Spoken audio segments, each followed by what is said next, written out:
Hi, I'm Jessica Clemons and welcome back to New Rockstars. Quantumania's post-credit scene gave us so many Kang variants and I wanted to scream. I'm so truly in love with Jonathan Majors as Kang that I'd let Lizard Kang even get it. My love for him runs so deep, but this video isn't about how the Lizard King scales do it for me, it's about the Council of Kangs plan altogether. We know Immortus fears us entering the multiverse and taking everything they've worked so hard for, which is understandable. I would be pissed as well. But how can he be stopped? How can an army of Kangs control non-Kang variants from venturing into the multiverse? Because haven't we already done that? Haven't we already done that already? In this video, I'll be going over the Council of Kangs plan ultimately and how they can succeed, but how we can succeed as well. We as in the good guys, not me, because I'm on Kang's side. So I'm not a good guy. Let's get into it. We last left off in Quantumania after Kang the Conqueror was defeated. He was pulled into the energy core and left dead, allegedly. After Scott ponders if the world is really safe right now, we get our first mid-credits scene with the Council of Kangs. These are the men who are behind banishing Kang the Conqueror. It's Immortus, the Egyptian pharaoh Rama-Tut, and the Scarlet Centurion. These three lead the 1,000 army Kang variants. Immortus fears that now everyone other than themselves are able to touch the multiverse. There's no time for waiting around and they must act. So they summon all the Kang variants from different timelines to help fight those that can enter the multiverse. Now, we don't know if this mid-credit scene even takes place right after the movie. They entered the quantum realm really, so I'd argue that Multiverse of Madness was truly the wake-up call Immortus needed to actually be afraid of. So this scene could be as early as Phase 4 or might be before Kang Dynasty, because time is finicky when Kangs are involved anyways. There's clearly a weird hierarchy amongst the Kangs, whether they know it or not. The core three look to be Scarlet Centurion, Rama-Tut, and Immortus. Rama-Tut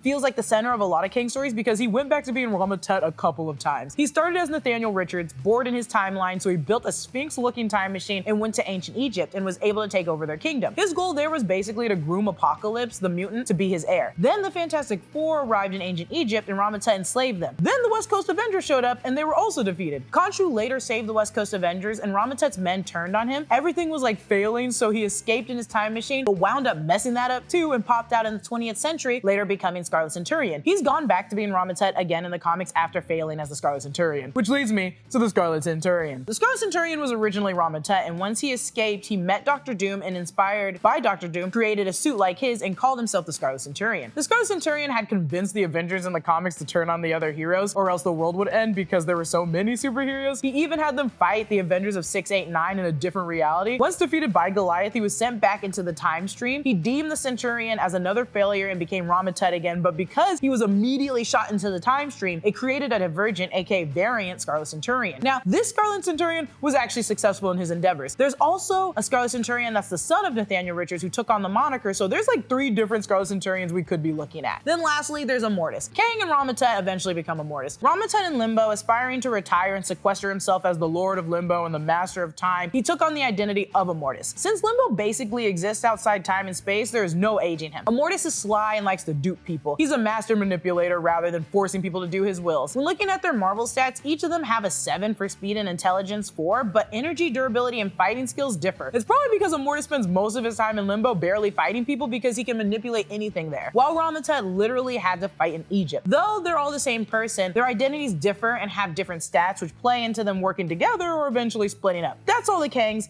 or well, those are the 3 Kangs. So what's the plan overall? A lot of people have given up on being good at sleep, but that's only because they don't realize what a difference good sleep gear makes. You can level up your sleep game overnight with a Helix Sleep.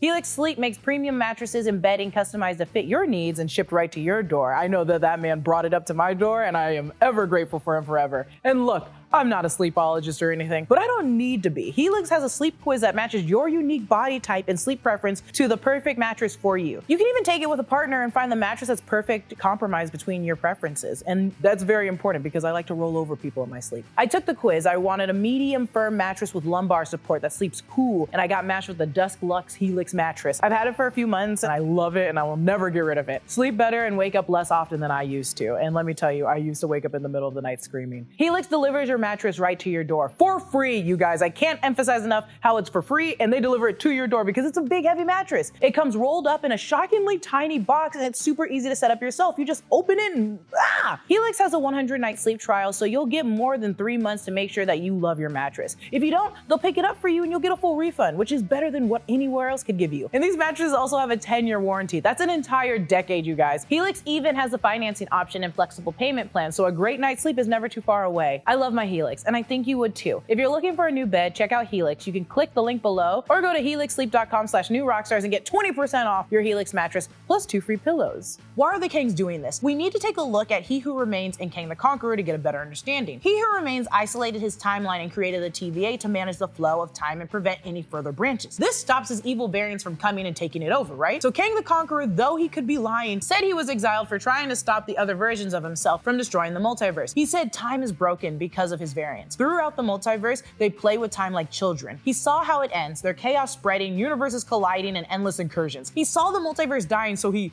took control. He's trying to rebuild what's broken by conquering it.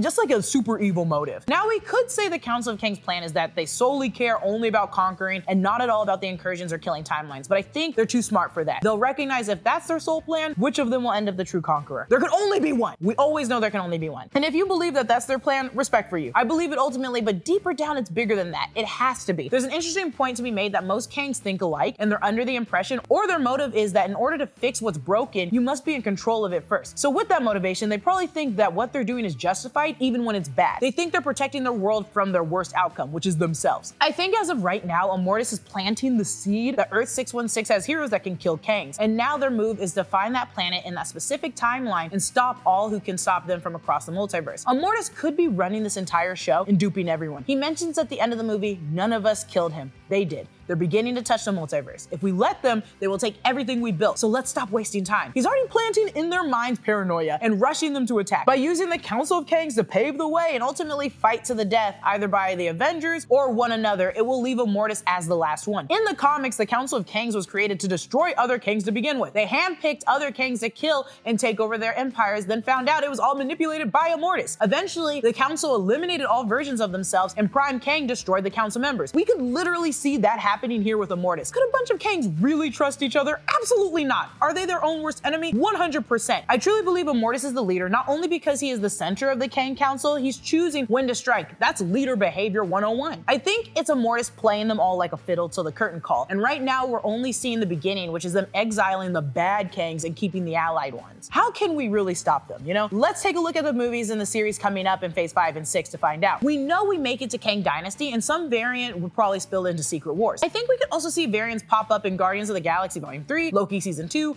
Agatha Coven of Chaos, and definitely the Fantastic Four. Guardians of the Galaxy will be dealing with the High Evolutionary, who some believe could be a Kang variant, but I agree with MT on an episode of Rogue Theory, someone who is so transfixed on building the perfect being and also a genius in genetics they had to have met before in the past. Kangs built robots, and Herbert Wyndham altered genetic codes. Even the High Evolutionary's Marvel stats are superior to Kang's. Wouldn't a Kang variant be interested in whomever this is? Well, absolutely. As for Loki Season 2, we already got a glimpse of Victor Timely and the Stinger for Quantumania with our baby boys Loki and Mobius. I don't think Victor will be the only Kang variant we see in Loki Season 2. If Sylvie is alive and hell-bent on killing Kangs, she's gonna be killing some Kangs. As for Agatha Coven of Chaos, when Agatha had access to the Darkhold, she knew the damaging effects the Scarlet Witch would leave behind. What if a Kang variant just wrote the Darkhold? What if He Who Remains, who knows all, has many names, knows how everything works, wrote that in a book to be found eons later? He's been called everything, right? Like, it makes sense that he could just write a book. Or maybe there is a Kang that has chaos magic. This is something that can be explored in Agatha Coven of Chaos. And then Fantastic Four, they better run into some Kang variants and easily stop them as they do time and time again in the comics. Additionally, if one of the Kang variants was Doctor Doom, we could just go with it. I love it. If they don't defeat Kang in those series, there's still superheroes that exist outside of them that can still defeat Kang. We know Scott and Hope, with the help of some ants, can absolutely defeat a Kang. We saw it. Scarlet Witch,